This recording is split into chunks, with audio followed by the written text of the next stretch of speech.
of today, McLaren, they can no longer be taken seriously. I don't know what's happened to them, but honestly, I'd put more faith in Nikita Mazepin, Lance Stroll, Latifi, in actually putting a complete race weekend together, because McLaren are just... what? Anyway, good morning, beautiful people on the internet. Hope you enjoy the video. Like and subscribe and put your comments down in the comments, because they're the only things that keep me sane. For me, it's just absolutely crazy how McLaren keep fumbling the bag. Now, if it was, say, a year ago, I would have said that McLaren are one of the most complete teams on the grid. They have a very, very good 1-2 driver dynamic. It was nearly as good as, say, the Williams and Logan Sargent. It was nearly as good as, say, Max Verstappen and Checo Perez. It was good. The team was good, the team was operating well, their pit stops were on point, their strategy calls were on point, and it all seemed fluid. They were scoring good podiums, because that's all there was to do, with Verstappen dominating every single race. This year, it was started off kind of the same, scoring podiums when they could, and then their car turned to be the fastest car on the grid. And fumbles upon fumbles. There were question marks and question marks everywhere. Lando Norris, he got a win, but then he didn't win for a while with arguably the fastest car. But then he won again in Zandvoort, and it was okay.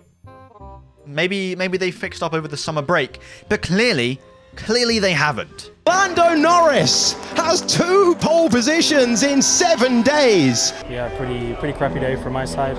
Yeah, some things to clearly work on. You did get fastest lap. You did do it. Yeah, but fucking hell. Yeah, nothing. It's all cool that McLaren might have the fastest car, and might have the fastest car by a long country mile. Lando Norris might have secured pole position back-to-back races, keep that in mind, and initially he didn't think he got pole. He had so much left in the tank that he thought it was an awful lap, but he still secured pole by like 3 or so tenths. It's cool and all to get a pole, but there is no points scored on a Saturday. And the Sunday is where they fumble all of the time. Now, being 100% realistic, McLaren have the championship, the Constructors' Trophy, already in their backyard. They have one hand on it. It's all wrapped up, let's be real. They have the fastest car by a long stretch, and, well, let's be real. Ferrari, that smile of Charles Leclerc after the Monza win, wow. Crazy Monza win. How the fuck could you not smile about that, right? But that smile is soon gonna diminish, because Ferrari's Ferrari, and Red Bull, well, they're toppling down the order. They had the fastest car, then it was like, maybe they have the second fastest car, and now they have the 4th fastest car. McLaren have it secured. They're like only a couple points behind Red Bull. It's going to be easy wraps, easy W's. They don't even have to think about the Constructors' Championship anymore, because it's theirs, and they probably know that. The thing that they have to be focused on is the drivers. And I'm sorry, but Piastri isn't winning the drivers, and he's been treated, or he's being treated, like the primary driver over the latter stages of this season. Which, when it comes to a championship fight, when, well, Lando Norris is in the championship fight, he is the only competitor that Max Verstappen has, and McLaren aren't treating him correctly? For Lando to win the championship, mathematically, he needs to be gaining 8 points per race. Yeah, he gained that in Zandvoort with the win and fastest lap, and Verstappen getting P2. But this race, Verstappen finished P6 and Lando P3. Lando could have won the race. Lando could have finished second. There could have been at least some team orders. Yeah, there could have been at least some team orders at the end. Piastri, he isn't going to catch up to Leclerc. He didn't, clearly, because Leclerc won the race and Piastri came second.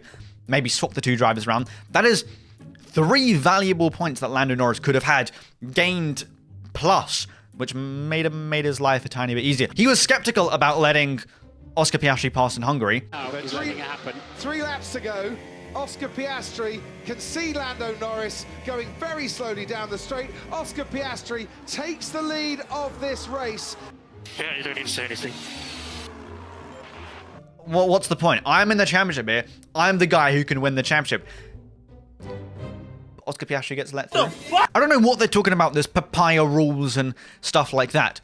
Lando Norris, for the first time in his entire racing career, actually had a good start. He was leading until he wasn't, because Oscar Piastri decided to send it through. It was a cool move and all, right? Fair play, nice move. But that lost Lando not just P1, but P2 as well, and he ended up in P3. Both of them could have maintained the race at the start, the pace at the start, and worked together to get a 1-2 finish. Not only would they be leading the constructors by now, if that would have happened, they would have had more points because 1 and 2, right? But Lando would have dunked so many more points on Verstappen's forehead that it would be unfathomable and the championship would be more and more in reach. But these papaya rules. I don't know whether McLaren don't have faith in Lando Norris, whether they don't think he can win, because, well, so far he has been the fumbler of the season. But nevertheless, he's still in the championship fight. I'm not sure why they're not prioritizing everything on him. It doesn't make sense to me. I'm not sure why as teammates they're not working together, why they're not dragging each other along in the race.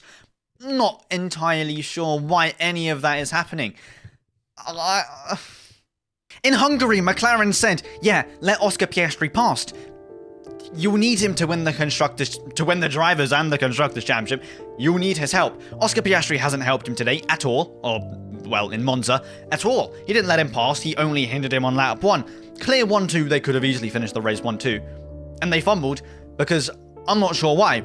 Oscar Piastri's manager is Mark Webber, and Mark Webber was notoriously known for the number 2 driver. Maybe Oscar Piastri doesn't want to be that guy, the number 2 driver. But when priorities are priorities, and the Drivers' Championship is the Drivers' Championship, surely you step in with team orders, not these stupid papaya rules of, yeah, you can race. No, it's not you can race, it's help Lando as much as possible to win the drivers. You have the constructors all sorted out. Unless you don't want to win the drivers at all, then just pack it home and go home, because what's the fucking point? And these races that McLaren keep losing aren't because the car isn't fast enough.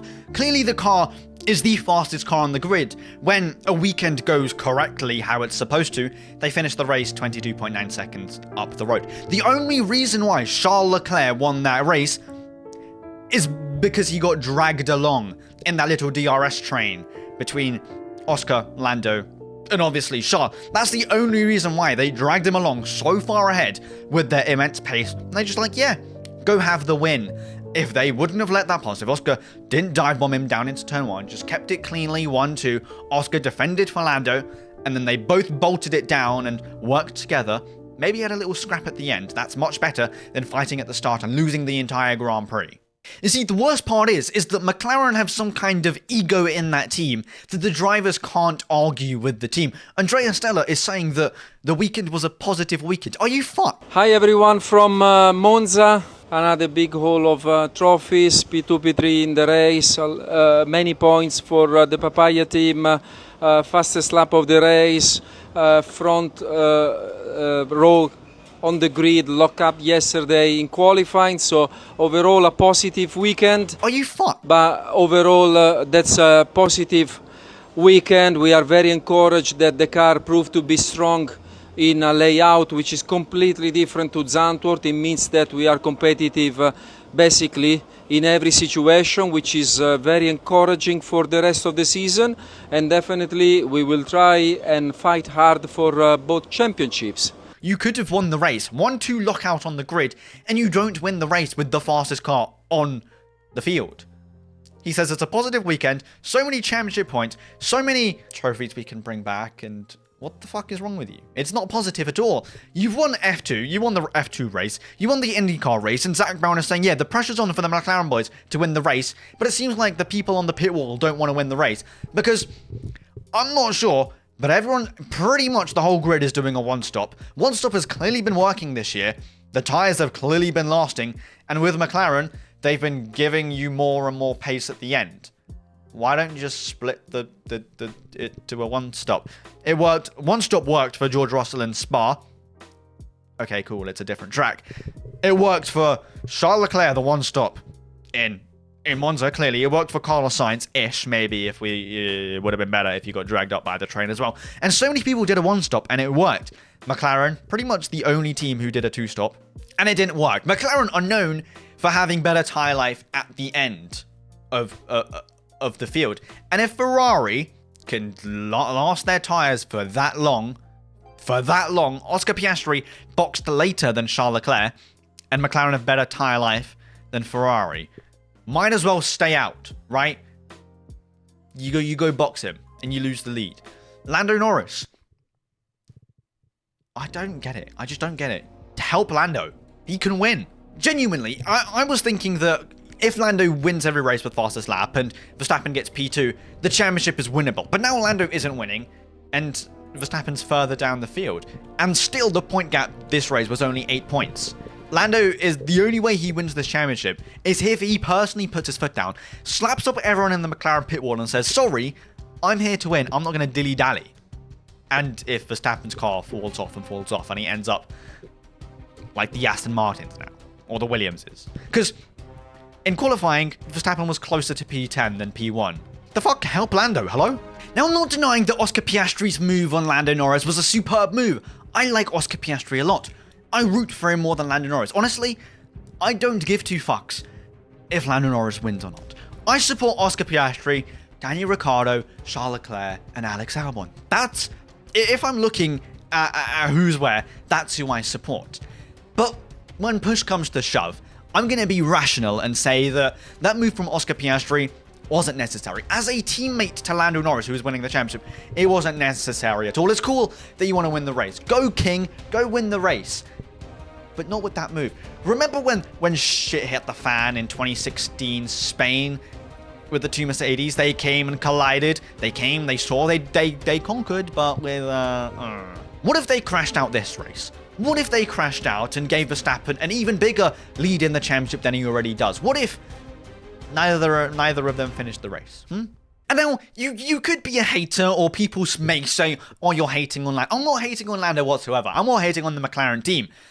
You could say that if you put Verstappen in that car, if you put Hamilton in that car, Raikkonen, whoever, they would absolutely dominate the whole entire grid. We've seen what he can do in Zandvoort. He dominated. And people say, oh, Hamilton, Verstappen, they do that every race, 20-second plus every single race. But it isn't Lando's fault at the end of the day, let's be real. Agreed, there is some things that he could improve on, like his starts and stuff like that. But McLaren in clean air is fucking crazy. Don't know why they boxed Oscar, don't know why they battled. It was a shit show, and McLaren need to fix up, because it actually is pissing me off. I don't give two flying shits about McLaren. I don't support them. I don't. Ferrari and Williams, that's who I actually care about. McLaren don't fucking care. But do something, because it makes me want Verstappen to win, with McLaren acting how they are. And Red Bull are a shit show as well. It's two fucking shitbags versing each other. It's annoying. Do something better. McLaren, they've always talked about being a team player. Team player, team player, team player. Play for the team. He played for the team in Hungary, but Oscar Piastri hasn't been playing for the team whatsoever. The team aren't helping Lando. It's a one-way relationship. You help the team or you're out. I don't think they're realizing that if they don't help Lando win the championship this year or next year, then Lando will want to leave. I guarantee you that. Guarantee you that. McLaren, what is wrong with you?